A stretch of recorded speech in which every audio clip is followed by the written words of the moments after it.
not a person-to-person transaction, it's a business-to-business transaction. That's the biggest single difference in bulk buying. We buy them, again, because of that fact, we transfer usually via quitclaim deeds. That's how banks and institutions love to transfer property, because remember, they've removed their mortgages from that. Now they've still got some other things attached to that, but they need to move the property. So it's a contractual agreement. That's what I want to focus on. So we don't have a lot of opportunity when we're talking to institutions to do a ton of due diligence. What we do here is say, listen, we want to buy these things as cheap as we possibly can. So we negotiate the best deal that we can on a bulk basis. So more than one, say a package of 100. And now we've agreed on a price. So these guys will say, listen, we'll say these 100 properties. They're simply addresses on an Excel spreadsheet. Here's our contract. This is what it looks like, and these properties could be anywhere, wherever they are. Whatever they're going to sell us for as least amount as they will, and I'm going to give you a demonstration of that. If I were a bank, and you were a person, and you had a dime, and you brought me a dime, and I gave you $1, would you do that? How many times would you do that? 100 times. As many times I'd let you, right? Yeah. That's kind of how we are. If we'll go to the banks, we're going to offer them a dime, 8 cents, 15 cents, 20 cents, whatever the number is per package. It's different, it varies. But the key is it was worth this much, and we're offering this much. And if we can get them to sell to us, we want to make that process right, easy, and as quick as we can, so before they change their mind.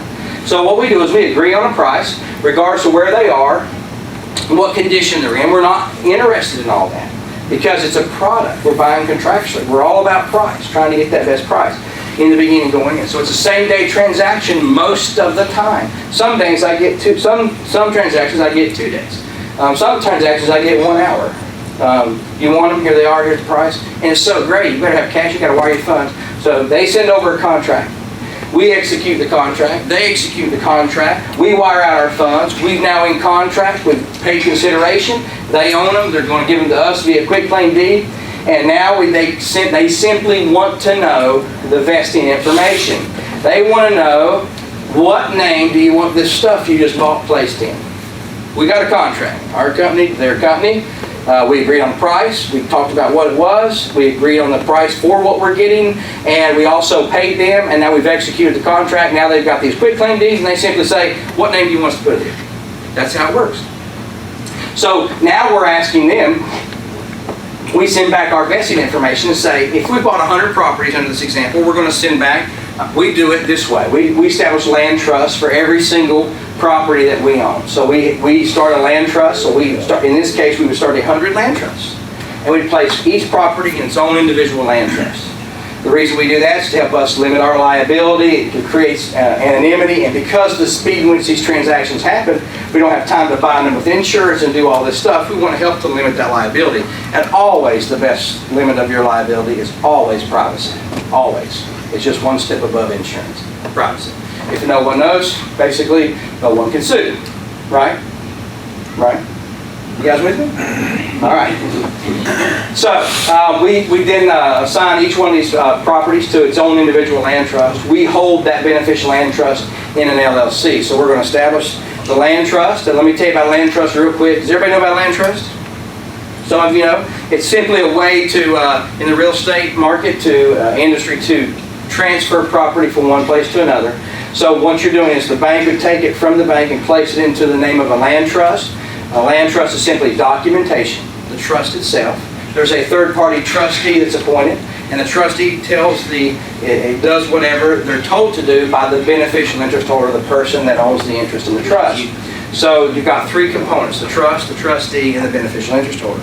We create a trust. We have a trustee, and we place ourselves, and we instruct the trustee to place one of our companies on as the beneficial interest holder. So our company directs the trust owns the house, and the house came from a bank. Does everybody see that?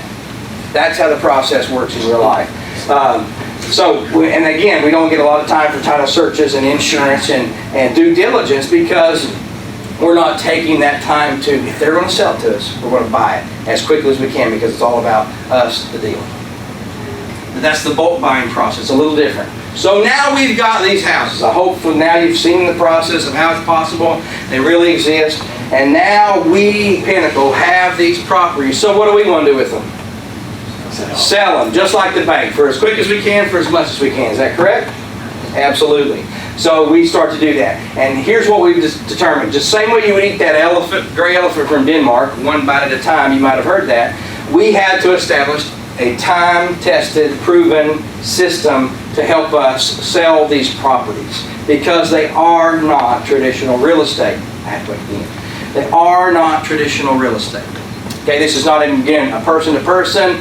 We didn't go through a long escrow process. We didn't do all of those things. We've simply, and I say this in Kentucky, I said this, we were in somewhere else last week, and I said it somewhere else, they didn't get it, but I'm from North Carolina, so pig and a poke. Everybody understand what a pig and a poke is? You know what, or a grab bag at a dollar store. You know, it's a big old bag, costs $1, got to be something in there worth more than $1. You know, it's got to be worth $1. That's kind of how we're buying these things. Pig and a poke. We don't know what we're getting. We know it's really cheap and it's a really good deal, and we got time to look at a little bit of it and go, man, that's awesome. If we could do that, so we negotiate more strong with the banks. We get our deals. We lock those deals down, and now we've bought it, pig and a poke and all. So our system that we've established takes that pig and a poke and helps us to understand what it is now. But we do it, the difference is we do it after the fact. That's why we're able to buy properties. That's why, because when people come with that stuff about they need them here or in this zip code or on the left side or the right side of the road or brick or vinyl or what, this much rehab and all, you're still talking, the banker's not listening to me, I've already bought them and gone on. Because I just want the cheap deal, right? Okay. So we move, and that's how we establish that. And don't forget to register. If you want to see properties at the end of that, Anthony's got the list at the back, so just raise your hand. He'll put your name on the list so you can go over and view properties at the end. Now let's talk about system for a second and how it actually works.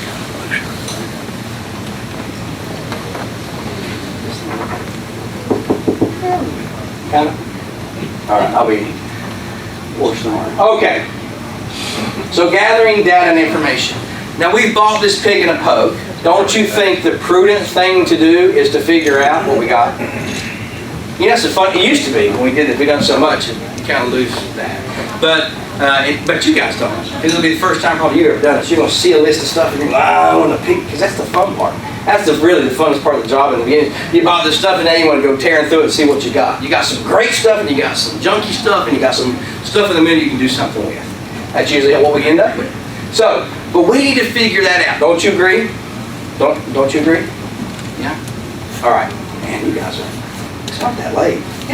Wake up. Yeah. So we're going to gather that data. So here's what we do. Now that we bought the property, we're going to go through and we're going to pull a preliminary title report. We have our title department and our company does these preliminary titles. We're going to pull a preliminary title report just like an attorney or an escrow company would. Exactly how they would do that. And we're going to figure out from that report some information, which is very good data to know. Number one, you're going to know who the previous owners were. Number two, you're going to know how much their mortgages were. Number three, you're going to learn how much they paid for the property and when they paid for it and how much they borrowed against it. All that's very important data. So we're starting to gather that data from a preliminary title report. That's good stuff to know. That gets us excited. Then we go to the other side of the transaction. We go, well, it's also going to show us, because remember, in foreclosure, what are released from the property. Mortgages. What is not released? Taxes, liens, levies, judgments, utilities. They're not released. So we need to know what we've got. So we're going to go review that and find out what the taxes, what the liens, what the levies, what the judgments, what the utilities. What do we have on that property? And a preliminary title report is going to show that. So now we've got even more data that we've gathered.